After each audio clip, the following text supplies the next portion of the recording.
Good morning all of you. आज हम class 12th की जेनेटिक्स के पार्ट 9 को डिस्कस कर रहे हैं और ये 35 नंबर जो चैप्टर है उसका लास्ट टॉपिक है। जो टॉपिक हम डिस्कस कर रहे हैं आज, उस टॉपिक का नाम है पॉलीजेनिक इनहेरिटेंस। हिंदी में इसे हम बहुजीनी वंशागति कहते हैं। थोड़ा सा समझते हैं इस टॉपिक को। नंबर 1,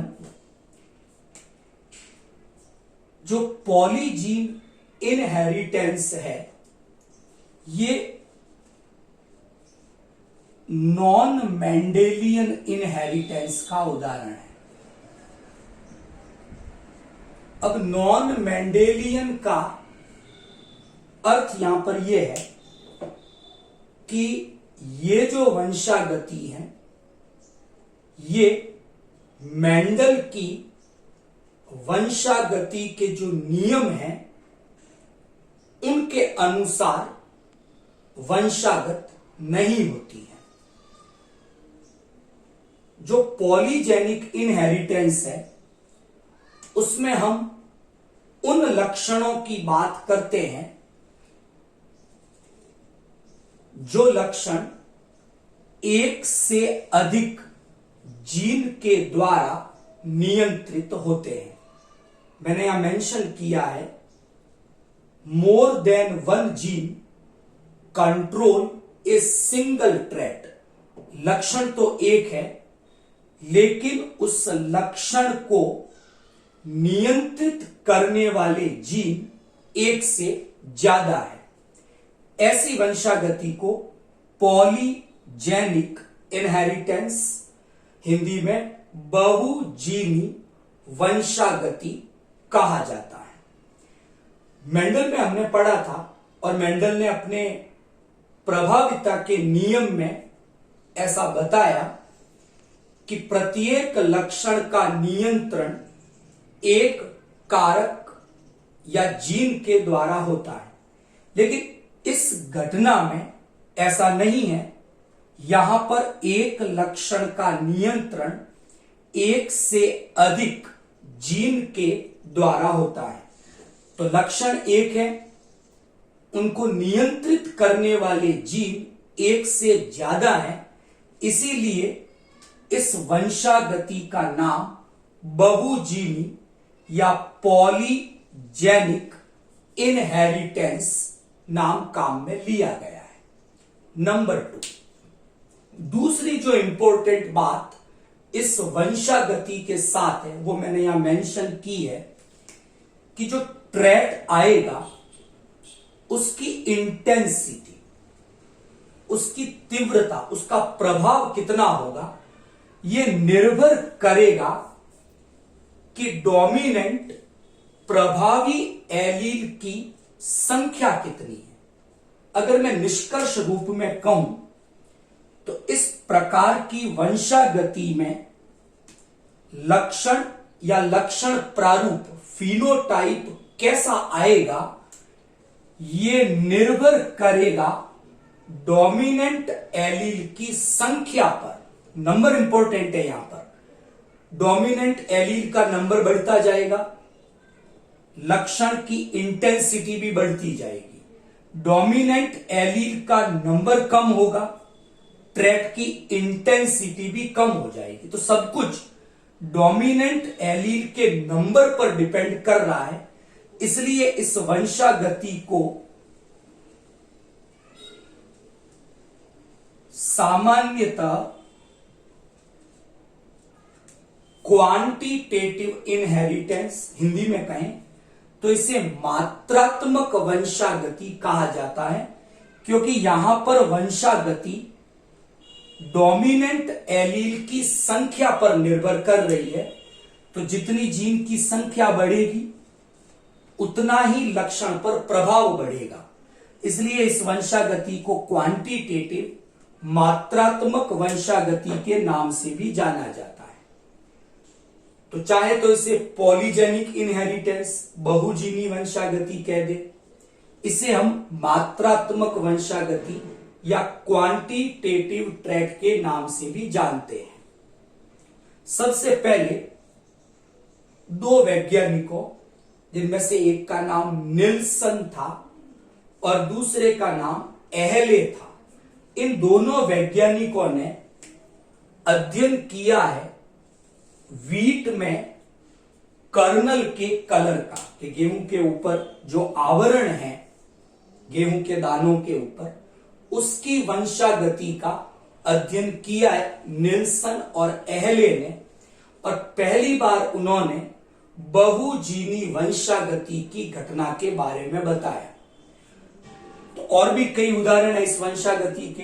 ह्यूमन के अंदर जो स्किन का कलर है, ह्यूमन के अंदर जो हाइट है, ये सभी घटनाएं इस बहुजीनी वंशागति का एक उपयुक्त उदाहरण है। एक सरल रूप में अगर मैं इसको समझाना चाहूं कि जो ऐसे लक्षण होंगे जिनका नियंत्रण एक से ज्यादा जीन के द्वारा हो रहा है, जैसे मान लो मानव में स्किन का जो कलर है वो इन 3 जीनों के द्वारा कंट्रोल होता है, ए, बी और सी। ये तीनों जीन मिलकर एक ही लक्षण का नियंत्रण करती है, स्किन कलर का। अब अगर ये तीनों ही जीन हैं, इसके एलील डोमिनेंट फॉर्म में है, तो यहां पर अगर एक ऐसे जीनोटाइप के बारे में बात करें, capital A, capital B, capital C, तो इस केस में डोमिनेंट एलील का नंबर 6 हो गया। फिर एक दूसरी एजम्पशन, एक कल्पना करते हैं कि कोई जीनोटाइप ऐसा है वो हाइब्रिड कंडीशन में, तो इस जीनोटाइप की स्थिति में डोमिनेंट एलील का नंबर घटकर 3 रह गया। फिर एक कल्पना की जा सकती है कि अगर सभी रिसेसिव हो, कोई एलील डोमिनेंट ना हो, तो ऐसी स्थिति में कोई डोमिनेंट एलील प्रेजेंट नहीं है।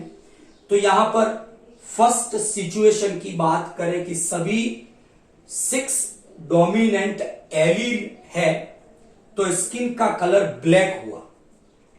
अगर ये हेटेरोजाइगस कंडीशन लेकर चले कि 3 डोमिनेंट एलील, 3 रिसेसिव है, तो केवल 3 ही डोमिनेंट एलील है, तो स्किन का कलर इंटरमीडिएट होगा। और लास्ट कंडीशन जिसमें किसी भी प्रकार का कोई डोमिनेंट एलील नहीं है, तो स्किन का कलर एल्बिनो, किसी भी प्रकार का कोई पिगमेंट स्किन में नहीं होगा। अब यहां पर स्किन का जो कलर है वो मिलेनिन पिगमेंट की प्रेजेंस पर डिपेंड करता है। हम अलग से एक चैप्टर डिस्कस करेंगे एनिमल फिजियोलॉजी के अंदर, इंटेग्यूमेंटरी सिस्टम, उसमें डिटेल पढ़ेंगे इसके बारे में। तो स्किन का कलर इस मिलेनिन पिगमेंट की प्रेजेंस पर डिपेंड करता है। जीन ए, जीन बी और जीन सी, ये तीनों डोमिनेंट एलील इस मिलेनिन पिगमेंट के सिंथेसिस के लिए रिस्पॉन्सिबल है। डोमिनेंट एलील का नंबर ज्यादा है, मिलेनिन ज्यादा बनेगा, स्किन का कलर ब्लैक डार्क होगा। अगर डोमिनेंट एलील का नंबर कम होगा तो मिलेनिन का सिंथेसिस कम होगा, इंटरमीडिएट कंडीशन बनेगी। अगर डोमिनेंट एलील है ही नहीं तीनों में से कोई, तो मिलेनिन पिगमेंट बनेगा ही नहीं और स्किन का कलर एल्बिनो किसी भी कलर का नहीं होगा। अब एक एग्जांपल लेके इसको डिटेल समझते हैं, पॉलीजेनिक इनहेरिटेंस को। हम एग्जांपल ले रहे हैं वीट में कर्नल के कलर की इनहेरिटेंस को। तो समझते हैं इसको कि क्या रेशियो हमें इस एक्सपेरिमेंट में मिलता है और किस प्रकार ये मेंडल के जो इनहेरिटेंस के लॉ है उनको फॉलो नहीं करता। तो सबसे पहले एक ऐसा प्लांट लिया वीट का जिसके कर्नल का कलर जो है वो रेड था, और यहां पर जो कर्नल का कलर है इसे टू डिफरेंट जीन के द्वारा कंट्रोल किया जाता है। तो एक रेड कलर वाला प्लांट है जिसकी जीनोटाइप को मैंने यहां R1, R1, R2, R2 के द्वारा रिप्रेजेंट किया है। इस प्लांट का हमने क्रॉस करवाया एक ऐसे प्लांट के साथ जिसके कर्नल का कलर व्हाइट है, और इस प्लांट का जो जीनोटाइप है वो हम रिप्रेजेंट करेंगे small are, R1, R1, small R2, small R2। तो ऐसे दो प्लांट है। अब यहां से क्लियर है कि वीट में कर्नल का कलर R1 और R2 इन दो जीन के द्वारा कंट्रोल कर रहा है, इसलिए ये एग्जाम्पल है पॉलीजेनिक इनहेरिटेंस का। ओके, क्रॉस करवाया तो पहले मिली F1 जनरेशन। F1 जनरेशन के जितने भी प्लांट्स थे उन सभी प्लांट्स की जो कर्नल का कलर था वो पिंक था। Is it clear? तो रेड और व्हाइट का क्रॉस करवाया, F1 जनरेशन मिली, और F1 जनरेशन के जितने भी प्लांट्स थे उन सभी में कर्नल का कलर पिंक, गुलाबी था। नेक्स्ट एक्सपेरिमेंट में इन F1 जनरेशन के प्लांट्स का सेल्फ पॉलिनेशन करवाया गया है। देखते हैं क्या रिजल्ट्स मिलते हैं। ये दो F1 ऑफ स्प्रिंग्स लिए और इनका करवाया सेल्फ पॉलिनेशन। क्या एक्सपेक्टेशंस हैं अपन देखते हैं इसको। मैं थोड़ा ऊपर रख करके बना रहा हूं, क्या कंडीशंस बनेगी आप ऑब्जर्व करना। नंबर 1, पुन्नेट स्क्वायर से हम रिप्रेजेंट कर सकते हैं, पहले भी पढ़ा है हमने इसको। तो हम यहां पर पुन्नेट स्क्वायर के द्वारा एक्सपेक्टेड गैमिट और एक्सपेक्टेड ऑफ स्प्रिंग को रिप्रेजेंट कर रहे हैं।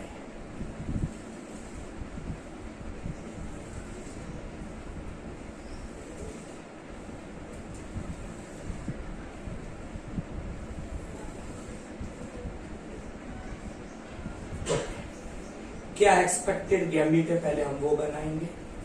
नंबर 1, R1 R2, सिंपल एक गैमिट तो ये बनेगा। दूसरा ये बन सकता है।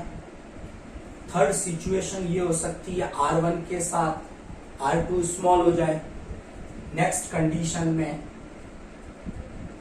R1 स्मॉल हो, R2 कैपिटल। ये एक्सपेक्टेड सिचुएशंस हमने बनाई। यहां पर भी R1 R2 सेम गैमेट बनेंगे।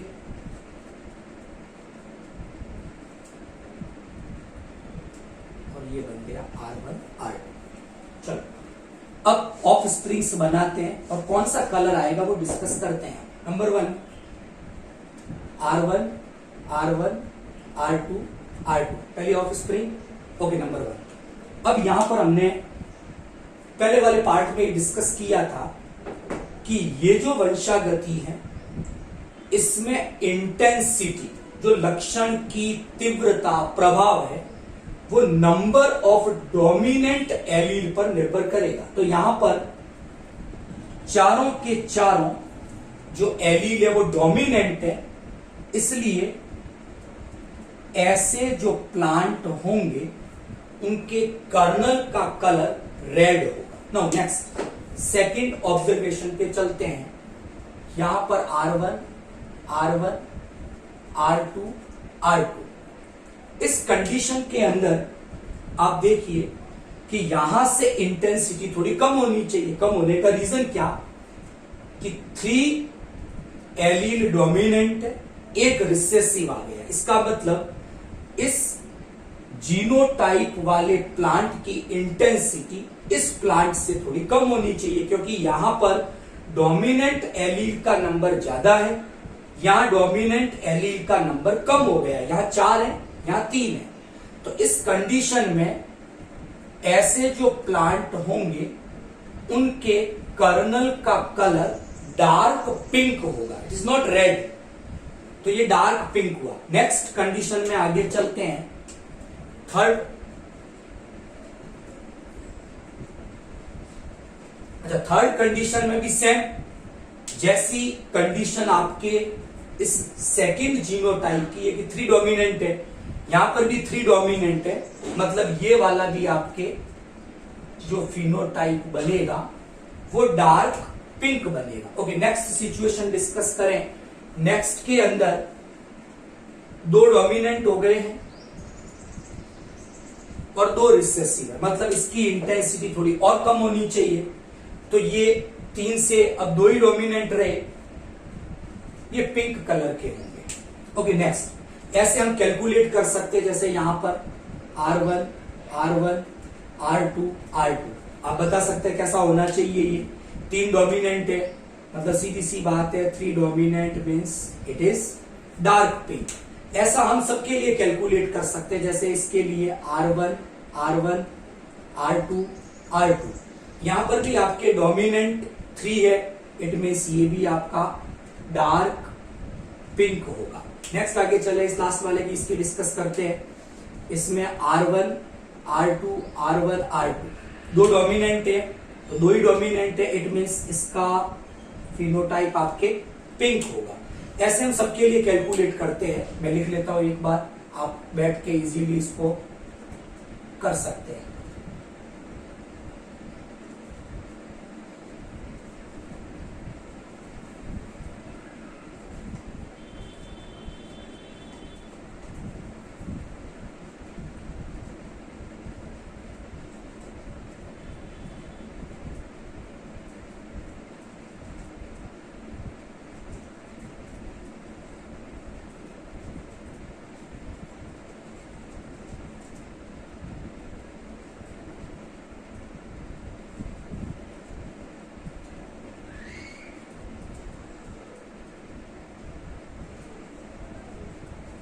ओके, अब एक बार मैं लिख देता हूं सब, आप बताते जाइए।